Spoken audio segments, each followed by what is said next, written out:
Welcome students. आज के इस लेक्चर में हम ये बात समझेंगे कि अगर हमने ये बात देखनी हो कि कौन सी रेशियो ग्रेटर है तो कैसे इस चीज़ का अंदाज़ा लगाया जा सकता है। जैसे अगर हम अपने इस क्वेश्चंस को देखें जो कि हमारे पास यहाँ पर नोट है, तो इसमें जो पहला क्वेश्चन है इसमें इस तरह से कि 5:6, जिसको अगर मैं फ्रैक्शन फॉर्म में लिखूँ तो 5/6 लिख सकता हूँ। और इसी तरह जो हमारे पास सेकंड रेशियो जो कि 11:12 है, इसको मैं 11/12 लिख सकता हूँ। अब इन्हें कंपेयर करने के लिए हम इनके डिनोमिनेटर्स को सेम बनाते हैं या नोमिनेटर्स को भी सेम बनाया जा सकता है। कोई एक आपने जो है इनमें से जो पार्ट है उसको सेम बनाना होगा। जैसे मैं अगर डिनोमिनेटर को सेम बनाना चाह रहा हूँ तो मैं देख सकता हूँ कि 6 को 2 से मल्टीप्लाई करें तो ये 12 बनता है।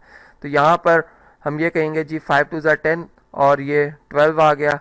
यहाँ पर भी 11/12 है। अब देखिए डिनोमिनेटर सेम होने से ये होता है कि नंबर्स को कंपेयर बड़े आसानी से किया जा सकता है। जैसे मैं कहता हूँ कि 5 जो है वो 6 से स्मॉल है, इसी तरह हम कहते हैं 10 11 से स्मॉल है क्योंकि उनके डिनोमिनेटर 1 है। अभी इनका डिनोमिनेटर 12 है, इधर भी कंपेयर करना बहुत आसान हो गया है। तो ये बात फिर हम कह सकते हैं जो 5:6 है ये स्मॉलेस्ट है जी 11:12 से। तो आपने टेक्निक समझी कि हमने किस तरीके से जो है वो रेशियोज में कंपैरिजन कर लिया। इसी तरह अगर हमारे पास अब सेकंड क्वेश्चन है, इसमें भी हमने इन्हें कंपेयर करना है।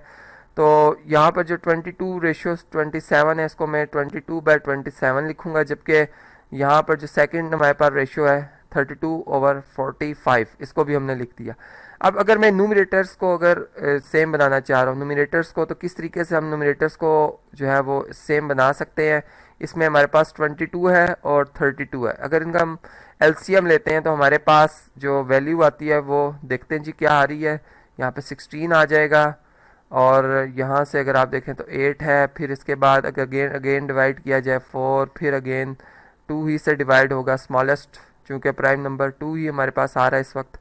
और अब हम 11 से इसको डिवाइड करेंगे क्योंकि इसके अलावा कोई और टेबल इस पर डिवाइड नहीं होता। तो यहाँ से अगर हम देखें तो ये हमारे पास 16 बन जाता है। 2×4, 4×8, 8×16 और 32 बनता है। 32 को अगर 11 से मल्टीप्लाई किया जाए तो हमारे पास जो जवाब आता है वो 352 आता है।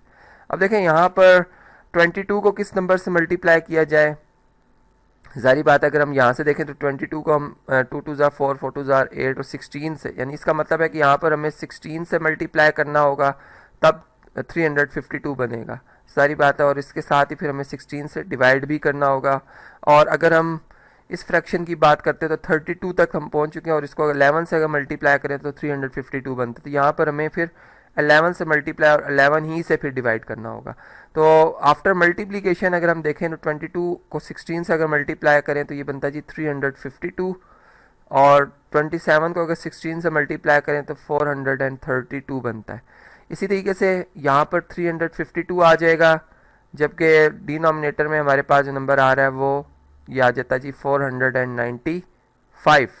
अब देखें कि यहाँ पर सेम जो न्यूमरेटर में नंबर आ रहे हैं सेम आ रहे हैं। एक तरफ हम उनको 432 से डिवाइड करते हैं और एक जगह 495 से। चूँकि डिवाइज़र के बड़े होने से नंबर की जो नंबर है वो स्मॉलेस्ट हो जाता है, तो इस वजह से फिर हम ये कहेंगे कि जो हमारे पास ये साइड है जो कि लेफ्ट साइड पे 352/432 लिखा हुआ है ये बिल्कुल ग्रेटर नंबर है। तो यहाँ फिर हम ये बात यहाँ पे कंक्लूड कर लेंगे कि हमारे पास रेशियो में जो 22:27 रेशियो ये ग्रेटर है जी 32:45 रेशियो से।